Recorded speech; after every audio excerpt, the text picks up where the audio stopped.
Hey yo everyone! The last couple of videos have been kinda depressing, so let's mix it up this week and be hopelessly optimistic about 10 games we could potentially see while we wait for the Switch's successor.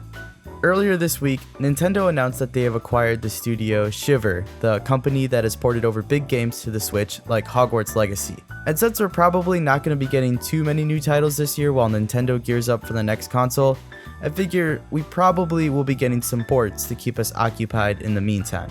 Some of these games have a decent shot at happening within the next year or so, and some are just me being hopeful. Anyway, if you enjoyed the video, don't forget to leave a like and subscribe. Alright, let's get it.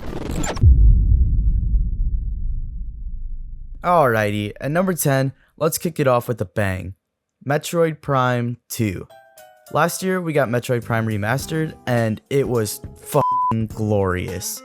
The game holds up incredibly well despite its age, so updating the graphics and controls just made it even better. The exploration is so fun in these games, and the boss battles are iconic. I just love the overall atmosphere that a Metroid game provides. It's something very unique. Metroid Prime 4 has been in development hell for the past 7 years, so if Nintendo wants everyone to get caught up before the next entry comes out, they could do a remaster of Metroid Prime 2 and 3 while we wait. It would be nice if we got a bundle of the two games, but knowing how Nintendo operates, we'll probably have to buy them both separately. Thankfully, Nintendo sold Metroid Prime Remastered for $40, which I think is a fair deal for what you get. So if they want to charge 40 bones for the next one, I'd gladly pony up just to get more Metroid in my life. Otherwise, give us some more 2D Metroid like a sequel to Dread, or the remake treatment like what we got with Samus Returns. Moving on down to number 9, please give us a remaster of The Legend of Zelda Twilight Princess. My goodness. There are only a handful of first-party hits that Nintendo hasn't ported over to the Switch yet, with Twilight Princess being near the top. Back in 2016, Nintendo dropped an HD remaster for this classic, but unfortunately it was for the Wii U. That's great for the 12 people who bought a Wii U, but come on Nintendo, port that baby over already, what are you doing? I really want this game to come over to the Switch because it's one of the 2 3D Zelda games that I haven't played yet. That being said, an emo Wolfboy Link sounds like something that I could totally get into. Thank God I didn't play this game when I was a teenager, or else this probably would have became my whole personality. Anyway, Twilight Princess has one of the most beloved stories in the Legend of Zelda franchise, and boasts some of the best world building in the series. The original release is quite interesting because it launched around the same time as the Wii, so it had a dual release on the Wii and GameCube. GameCube version of course had a classic controller scheme, while the Wii version had motion controls. Since Nintendo was able to port over Skyward Sword with seemingly no issues, I think they could find a way to bring over Twilight Princess with both controller options, if they decided to. Otherwise, I'd totally settle for just an HD 60 FPS port. Now down at number 8, I got Xenoblade Chronicles X. Straight up, I haven't played this game. I've actually never played any of the Xenoblade games, but I know people really love these games and have been clamoring for Xenoblade Chronicles X to get ported over to the Switch, so I figured I'd show it some love. With every other Xenoblade game already on the Switch, I think it's just a matter of time before X gets brought over as well. Xenoblade Chronicles X is a massive JRPG from Monolith Studios. This game could easily take up your entire summer with all of the content it has.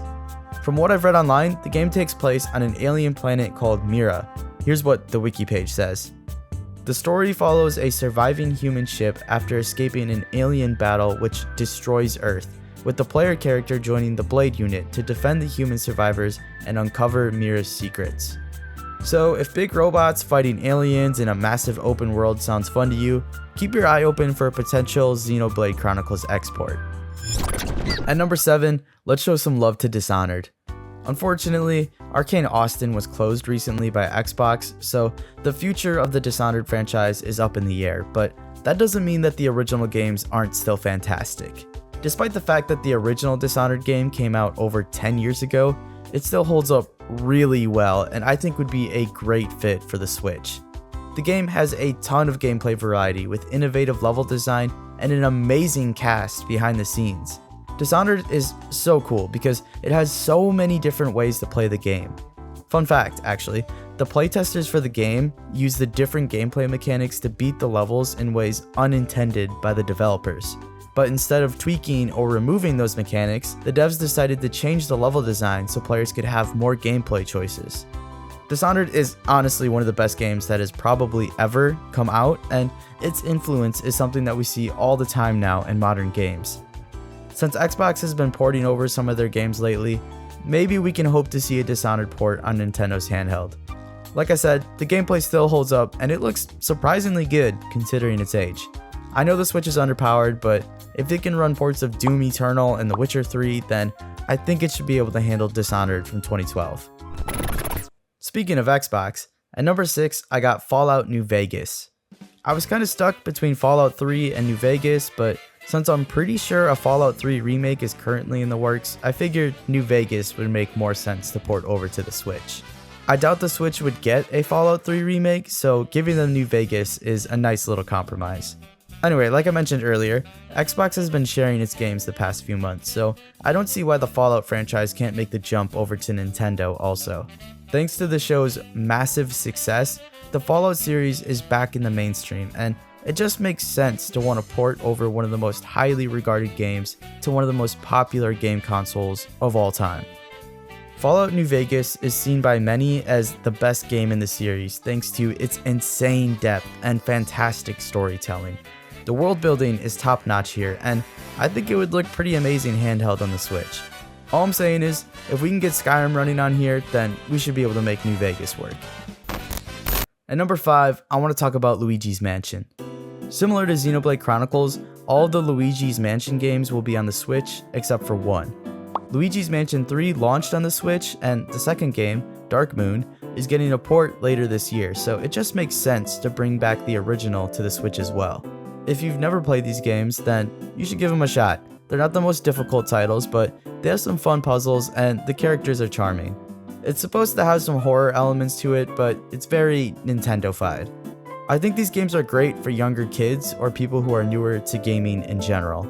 Anyway, we got the other two on here, so let's just bring this one over also, Nintendo. Down to number 4, Half-Life 1 and 2. Since we mentioned older classics like Dishonored and Fallout New Vegas, why not port over some of the most critically acclaimed games of all time? These games are basically ancient in video game years, so performance should not be an issue at all on the Switch. When the original Half-Life launched in 1998, it was considered revolutionary. The game featured a captivating story where you played as a runaway scientist during an alien invasion of Earth. The game also had innovative gameplay and some of the best physics mechanics we've seen to date. It can't be stressed enough how much influence the original Half-Life had on the gaming industry. Then Half-Life 2 launched in 2004 and people absolutely loved it. A continuation of the fantastic storytelling from Half-Life, improved graphics with more detailed character models, and somehow an even more reactive physics engine. I would love for these games to get brought over to the Switch because with a legacy this great, they deserve to be played by everyone. And speaking of great legacies, at number 3, let's talk about the Mass Effect trilogy. Holy moly, I can't believe this hasn't been ported over to the Switch yet. Or at least the first one. These games feel like they'd be a natural fit for the Switch. The games originally released in 2007, 2010, and 2012, so I don't think it's a stretch to port them over. Although the most recent Mass Effect game, Andromeda, has been kind of controversial, the original trilogy is as popular as ever thanks to the Legendary Edition that launched back in 2021, which features all 3 games and almost all of the DLC. These games have a massive fan base that are extremely passionate, and I'm pretty certain that people would buy this trilogy just to have it on another platform, regardless if they've already bought it and played it somewhere else. If you've never played the Mass Effect games, basically you play as Commander Shepard, a super soldier who is trying to save the galaxy from an evil species of robot things called Reapers. It's an action RPG with some insane depth in here. Seriously, some of the choices you make won't only affect the story in the game, but also the outcome of the next games in the trilogy. It's incredible how they pulled this off. I would love to see these games shown some love on the Switch, and I think if it was ported over, it would instantly become a bestseller. Now down at number 2, Pokemon Black and White. While we're on the topic of bestsellers, it's only a matter of time before we get a remake of Black and White. Admittedly, the last batch of remakes, Brilliant Diamond and Shining Pearl, just came out 3 years ago in 2021, so it might be a bit of a reach to ask for the next remakes already, but whatever. Pokemon Black was the first Pokemon game I ever finished, and I gotta tell you guys, I loved it. The story is one of my all-time favorites, the Pokemon variety is pretty solid, and the gameplay, as always, is a well-oiled machine. I don't know, we probably won't be getting these remakes before the next Nintendo console comes out, but I wanted to acknowledge them anyway. Maybe we'll get lucky and get a port of some of the older games instead, such as an Omega Ruby and Alpha Sapphire, but probably not. And finally, at number 1, The Legend of Zelda: The Wind Waker. Damn it, Nintendo, I know you have this game hidden in a vault somewhere. If they're already done, and you know you're slowing down releases for this generation, then just please, give us this game. I mentioned earlier that Twilight Princess is one of the 2 3D Zelda games that I haven't played yet. Well, The Wind Waker is the other one. Really, Party Panda, you're gonna include 2 games from the same franchise as 2 different points?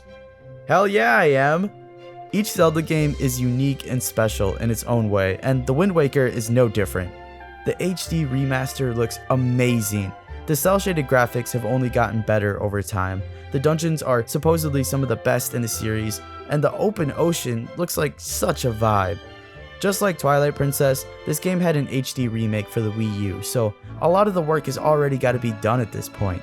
I mean, come on guys, you've been gatekeeping this gem for long enough, and now that there probably won't be too many new games for the rest of the year, now seems like as good a time as ever to finally release it. Please! Really quick, I got 2 honorable mentions. Chrono Trigger. I talked about this game on the best games to emulate, but Square has been cooking lately, so maybe we could see a remake of this classic? Who knows? Second, Super Mario Galaxy 2. Where the hell is this game?